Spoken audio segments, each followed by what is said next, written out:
行程就是这样了。先从近铁丹波桥搭车，一路到吉野站。今天一早从近铁丹波桥出发，直接搭近铁去吉野山玩了。在日本搭电车有个很特别的体验，就是车厢最前方通常会设有开放式的大窗户，在窗前你可以直接看到司机前方的铁轨和沿途景色，完全没有隔板或广告挡住视线。这种设计让你整段旅程都充满新鲜感。透过这扇窗户，眼前的画面会随着列车前进不断变化，每一秒都像是一幅动态的风景画。这种设计还能带给乘客一种很特别的体验，你会有种感觉，好像自己坐在驾驶座上操作列车一样。每次列车加速、转弯、进入隧道或桥梁时，都能透过这扇窗户清楚看到前方。对很多人来说，这是一般列车体验中找不到的乐趣，也是日本电车设计的一大特色。日本很多铁道迷特别喜欢这个位置，因此这扇大窗户前的位置通常很抢手，所以有些乘客会特地早点上车抢前排座位。总之，如果你有机会搭日本电车，一定要试试看在前方大窗户的位置。不过有时候也会遇到小插曲，司机可能会因为荧光反光或强光太刺眼，把窗帘拉起来挡光，这时候你就看不到前方，但通常只会暂时拉一下，很快就会放下，所以不用太担心。这也是大窗户设计贴心的一部分，既保护司机视线，也保留乘客观景的乐趣。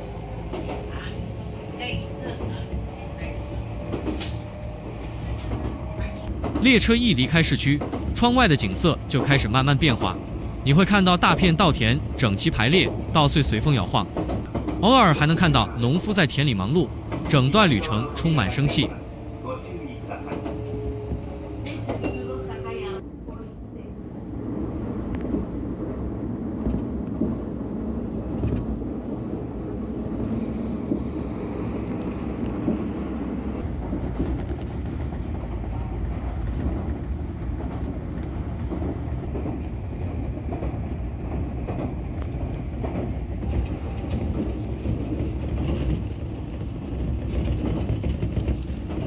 沿途的小桥、低矮民宅和蜿蜒的乡间小路，让人感觉整个列车正穿梭在一幅活生生的乡村画里。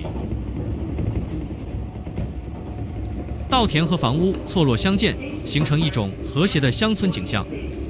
从大窗户看出去，稻田和房屋交错排列，平坦的田地、蜿蜒的小河和低矮村舍形成层次分明的景象。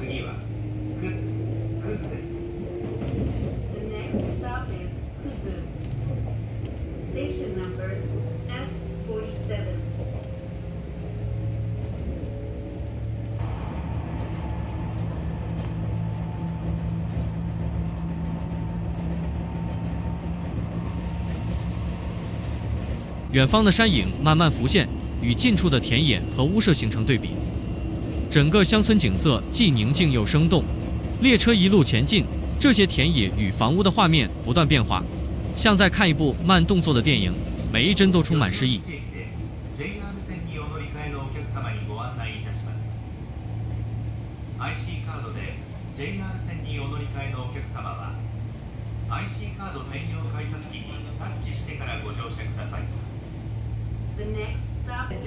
坐在大窗户前，看着这种稻田与房屋相间的乡村景象，完全感受到乡村生活的节奏和氛围。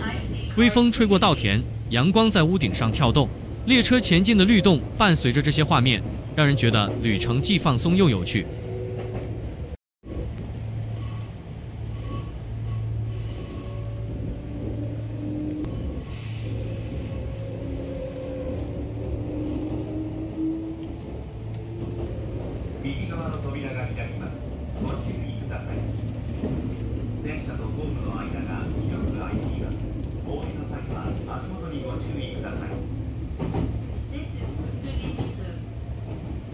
坐在大窗户前，看着这片稻田与房屋相间的乡村景象，你不只是看风景，还能感受到列车本身的律动。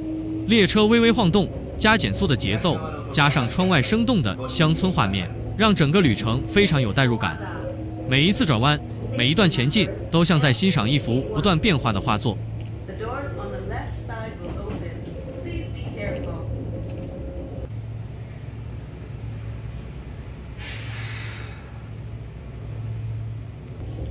列车还没完全进入山区之前，沿途就已经能看到河谷的踪影。河水从远方蜿蜒而来，穿过平坦的田地和零星的村落，河面在阳光下闪闪发亮，仿佛给整片乡村景色加上了一层光彩。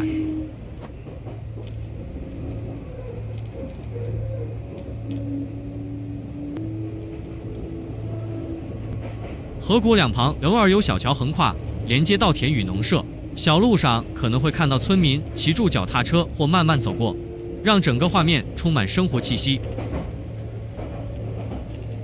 这段河谷不像山区那么狭窄压迫，而是宽阔平缓，河水流动缓慢，与周围的稻田、民宅相互映衬，形成一幅宁静又生动的乡村画。坐在大窗户前，透过前方的开阔视野，你可以清楚看到河谷的流向、两岸的绿意，以及偶尔出现的农舍和小路，感觉整段旅程都像在欣赏一幅活生生的画作。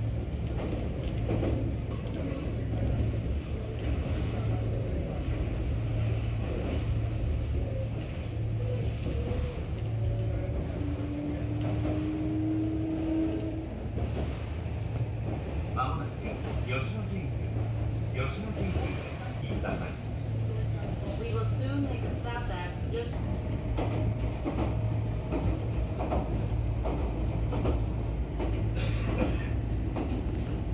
列车慢慢离开平原和乡村地带，开始进入山区，眼前的景色也逐渐变化。原本错落有致、稻田与房屋相间的景象慢慢消失，房屋越来越少，田地也渐渐稀疏，取而代之的是绿油油的山坡、树林和蜿蜒的山路。Railway. This is the final stop, Yoshino. Station number F57. 列车终于慢慢驶入吉野站。 On the left side will open.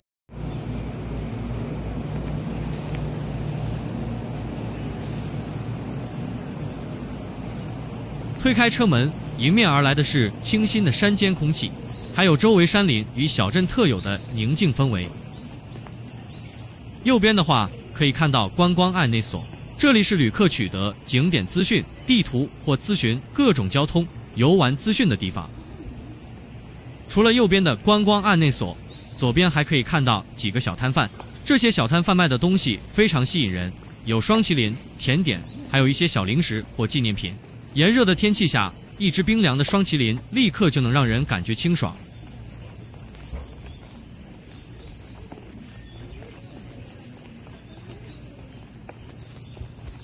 往前走就可以看到一张大型的吉野山地图，这张地图清楚标示了登山步道、主要景点、休息站和周边设施。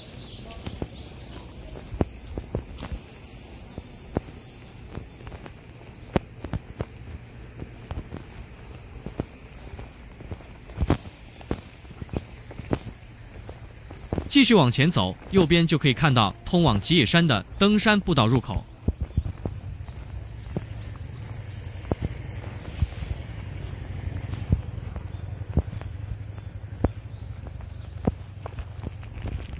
走到步道入口旁边，你会看到一张大型的登山地图。这张地图标示了吉野山各条步道的路线、景点位置以及步行距离。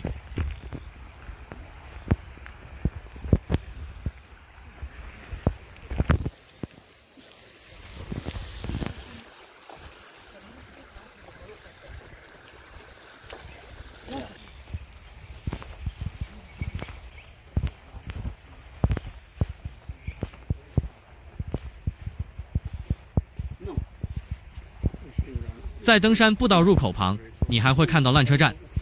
这里的缆车可以直接带游客快速抵达吉野山的高处，对不想走长距离步道或想节省时间的人来说非常方便。今天选择走登山步道上去，虽然缆车很方便，但我想慢慢欣赏沿途的自然景色，感受步行登山的乐趣。微风吹拂而来，带着山林的气息，轻轻拂过脸颊，树叶在风中沙沙作响，像是在登山者轻轻鼓掌。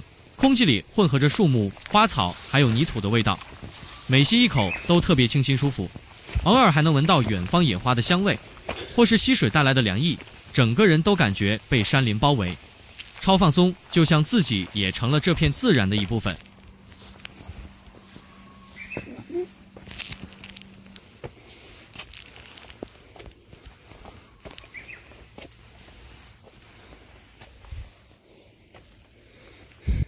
这边可以看到一条马路，还有一个神社。这条马路车子也能走，但路不大，只有一条车道而已。旁边的那条单线道虽然可以走上去，但如果你选择走马路而不是步道，就会花比较多时间。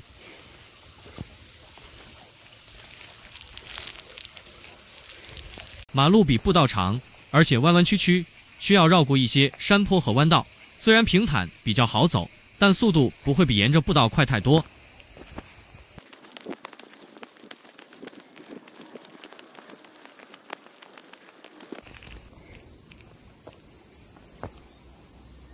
到了这个位置，站在步道上就能看到比较远的风景了。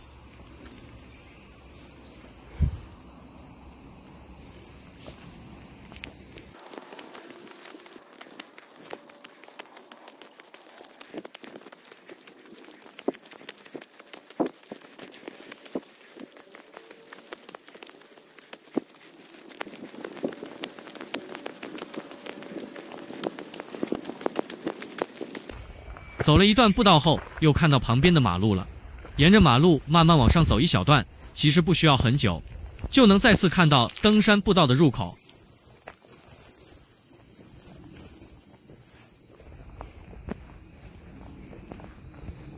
步道从这里蜿蜒向上，石阶道清楚可见，感觉就像在邀请你慢慢走进山林。这时候你会发现，不管是选择走马路还是沿着步道，每一步都有不同的风景和体验。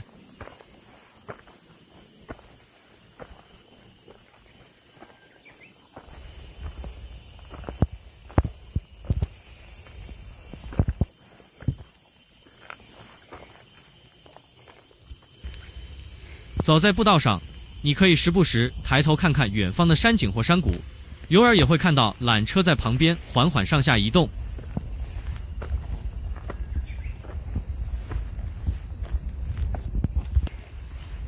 走了一段登山步道后，又看到了马路。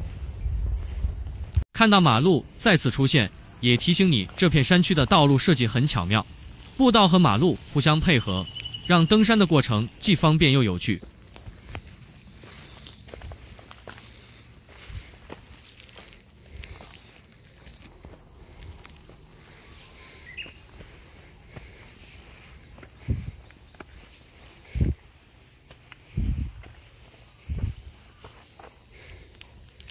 走了一小段之后，终于到达登山步道的终点啦。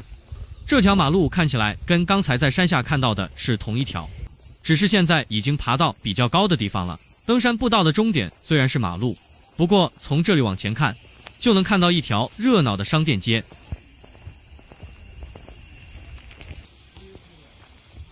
两边都是木造或复古风格的店铺，有卖纪念品的、小吃摊，还有甜点和双麒麟店等。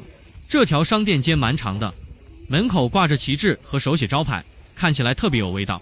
虽然我没有走进去逛，但光是远远看过去，就知道这边有很多吃的，完全可以在这里解决午餐。只是这次我打算先往山上走，所以就没有停下来。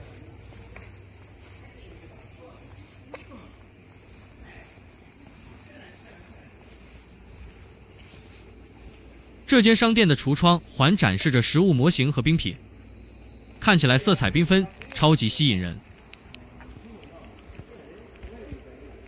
继续往上走，就可以看到一些木造的民宅和民宿。这些建筑大多保留着传统日式风格，有些屋顶铺着瓦片，门口还挂着小小的招牌或灯笼。左边的这栋小房屋应该是一个茅草屋或传统农具小屋，通常用作展示或作为历史建筑的示范。屋顶覆盖着厚厚的茅草，看起来很古老，可能是用来呈现吉野山或日本乡村传统建筑风格的。旁的小店各具特色，门口都摆放着各式各样的陶瓷商品，其中有可爱的猫头鹰造型、青蛙造型等。慢慢逛过这些店面，不仅能感受到手工艺人的巧思，也是一个挑选纪念品或拍照的好地方。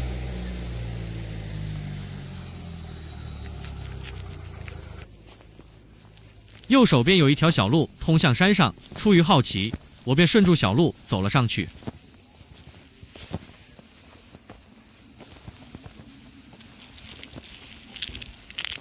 本以为小路上去会有观景台，或者至少能看到比较开阔的视野，没想到上面并没有什么特别的景观。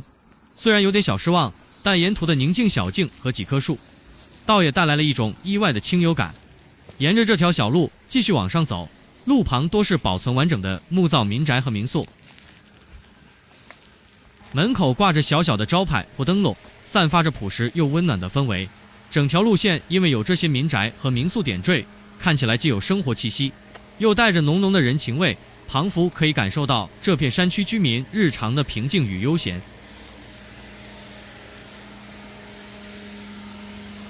前方可以看到金峰山的鸟居，这座铜鸟居是通往圣域的入口，同时象征俗界与圣地的分界线。从吉野到大峰山的苦行之路设有4座门，代表4个悟道阶段：发心门、修行门、等教门和妙觉门。而这座鸟居正是其中的发心门。鸟居的柱子矗立在莲花台上，仍可见神佛习合的历史痕迹。据说当年东大寺铸造完成后，剩下的铜便用来打造这座鸟居。不过现在看到的鸟居是世挺时代重建的，历经数百年仍屹立不摇，充满庄严与神圣感。刚才的鸟居旁还设置了一张主要景点的地图，让游客能清楚了解周边的登山路线及重要景点，方便规划接下来的行程。沿着鸟居旁的地图指示继续前行，不久眼前又出现了一条商店街。这里的商店和沿路的民宿一样，多是保存完整的传统日式房屋，木造外墙、深色瓦顶和小小的招牌或灯笼，散发着古朴而温暖的氛围。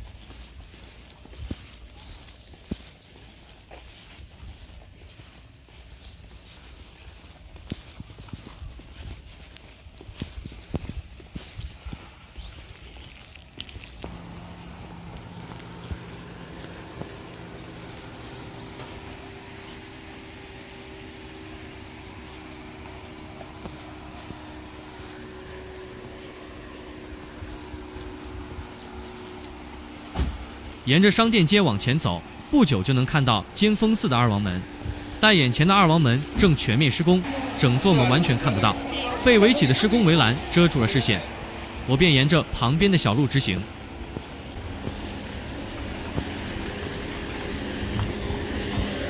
没想到这条小路的视野非常好，展开的风景令人惊喜。远方山峦起伏，树林翠绿，整个景色既开阔又宜人。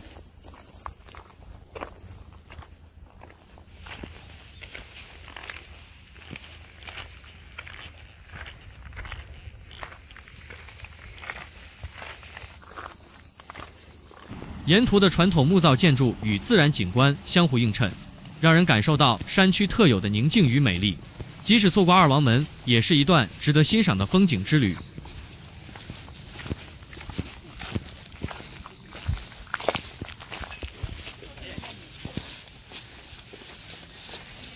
沿着旁边的小路欣赏完美丽的山景后，我们终于到达了世界文化遗产金峰寺。金峰山寺相传由活跃于7世纪的修验道苦行僧义小角所创建，其主神是藏王权现。吉野山上除了金峰山寺，还分布着许多寺舍，包括吉水神社、如意轮寺、竹林院、英本坊、喜藏院、吉野水分神社以及金峰神社等，形成丰富的宗教景观。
在金峰山寺走了一圈，仔细观赏了寺院的建筑细节与周边景致后，我们准备下山。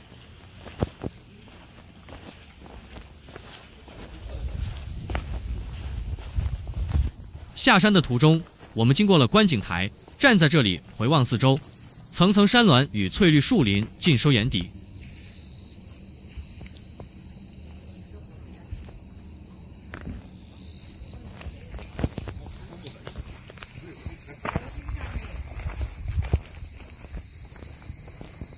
一路走过的商店街、木造民宿、金峰山鸟居以及沿途的美景，回到了近铁吉野车站，完成了旅程。